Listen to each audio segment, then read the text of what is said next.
Muy buenas a todos y bienvenidos al primer capítulo del diccionario After Effects, donde vamos a aprender varios conceptos y definiciones básicas y no tan básicas sobre Adobe After Effects. No sé por qué hice lo de 1, 2, 3, la verdad es que no tengo ni idea, no tiene nada que ver con números, pero bueno, corta. En el primer capítulo vamos a ver lo que es la timeline o línea del tiempo. Vamos a ver qué es y cómo se usa correctamente. Así que ponte cómodo y disfruta del vídeo. Soy Carmele Pro y bienvenidos a mi canal.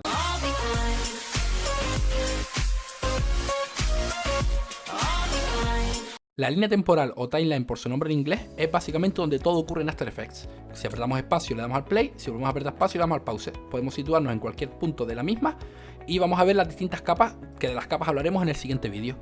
Esta línea temporal, como podemos ver, dura 30 segundos porque cuando yo creé la composición le puse de duración 30 segundos. Dependiendo del proyecto que estés usando, tú puedes ponerle más o menos. En la timeline podemos hacer muchísimas cosas, pero como este es un vídeo para principiantes, voy a explicarte nada más las más básicas.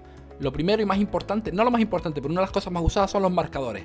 Los marcadores, al igual que cuando estás leyendo un libro, básicamente es un punto en el que tú quieres decir algo.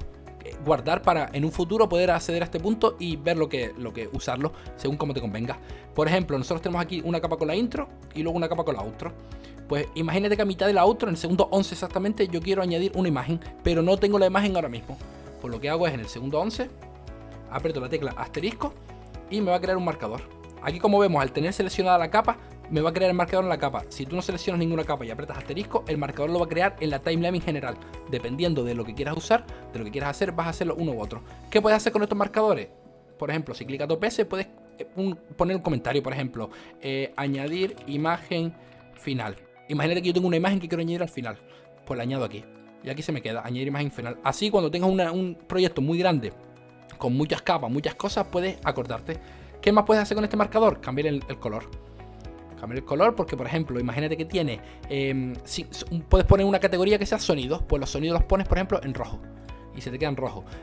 Todo lo que sea añadir imágenes en azul. Te estoy poniendo ejemplos muy básicos, pero puedes hacer lo que quieras. Además, puedes ponerle duración. Por ejemplo, si quieres que desde el segundo 10 llegue hasta el segundo 11, más o menos, haz esta. Y aquí tienes una duración. Y lo puedes alargar o acortar. Este marcador, que además lo puedes mover, está en la timeline. Pero si quieres añadirlo a una capa, como dijimos antes, es exactamente lo mismo. Clica dos veces y le puedes poner, yo que sé, por ejemplo, añadir... empieza, por ejemplo, empieza música ambiente. Te estoy poniendo un ejemplo cualquiera, ¿vale? Lo aceptas y aquí ya sabes que empieza música ambiente. Y no hace falta que le pongas una duración, pero eso ya depende de como tú quieras. Como dijimos antes, la timeline dura 30 segundos en este caso, pero la gran mayoría de veces vas a necesitar ampliar la zona de trabajo. Para ello vamos a usar el zoom. No me refiero al zoom del vídeo como tal, sino el zoom de la timeline, es decir, que se vea más cerca. Para ello la forma más fácil es usar este deslizador, que lo que va a hacer es hacer la timeline más larga y añadir el zoom, es decir, acercarlo. Y aquí mediante este otro deslizador podemos movernos. Por ejemplo, ahora vemos que de aquí hasta aquí es exactamente un segundo en la timeline.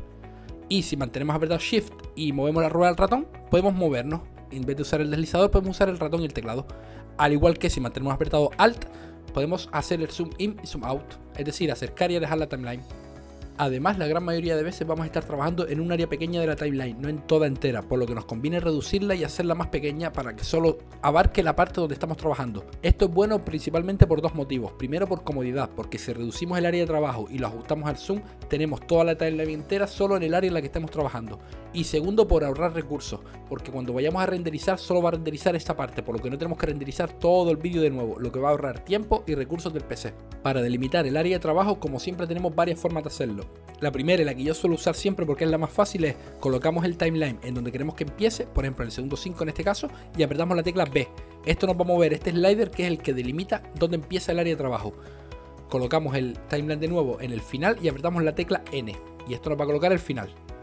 Si no quieres usar el teclado y quieres usar el ratón, pues simplemente mueve los sliders. Puedes hacerlo más corto de ambos lados o moverlo por la timeline. Una vez lo tengamos colocado, imagínate que desde el segundo 4 hasta el segundo 17, pues ajustamos el zoom como dije antes, más o menos, para que se nos quede esto. Y así tenemos toda la timeline ocupada con lo que sería el espacio de trabajo, ahorrando los recursos y aumentando la comodidad al máximo. Otra cosa que podemos y debemos aprender a usar en la línea del tiempo es aprender a movernos entre frames. ¿Por qué? Porque muchas veces necesitamos precisión para añadir algún objeto, para cambiar algún parámetro, alguna propiedad en un frame exacto. Te voy a poner un ejemplo. En esta composición hay 30 FPS por segundo, o sea, 30 frames por segundo. Esto significa que cada segundo son 30 imágenes. ¿Qué pasa? Que yo, por ejemplo, en este vídeo, que es la intro del canal, si yo quiero, por ejemplo, llegar a cuando la última letra se pone, que sería más o menos aquí, con el ratón es un poquito complicado. Por mucho zoom que le metas, a más zoom es más fácil, pero ya se nos rompe el tema del área de trabajo. Por lo tanto, muchas veces nos conviene, necesitamos meternos frame por frame. Para ello lo que podemos hacer es mantenemos apretado control, apretamos las teclas derecha e izquierda y se nos va a poner frame por frame. Y aquí podemos ajustar. Como ves, cada 30 veces que le dé yo a izquierda o derecha va a avanzar un segundo. Aquí tenemos 10, 20, 25, 30 y pasa al segundo 8. ¿Por qué? Porque After Effects, la forma que tiene de mostrar los segundos no es segundos y centésimas, es segundos y frames. Es decir, como son 30 FPS, cada vez que llega a 30 pasa al 0 y suma un segundo. Se puede poner en segundos y en centésimas también, pero no tiene sentido ninguno porque trabajamos por frames normalmente. Así que acostúmbrate a usarlo con frame, que es mucho más fácil. Así que como dijimos antes, con control mantenido derecha e izquierda avanzamos un frame. Además, con control y shift mantenido y apretamos derecha e izquierda avanzamos 10 frames, por si acaso quieres hacer algo más rápido.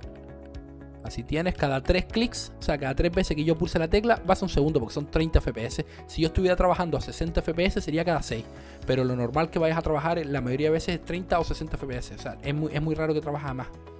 Por último, si apretamos el botón inicio nos vamos a ir siempre al inicio de la composición y si apretamos fin nos vamos al final.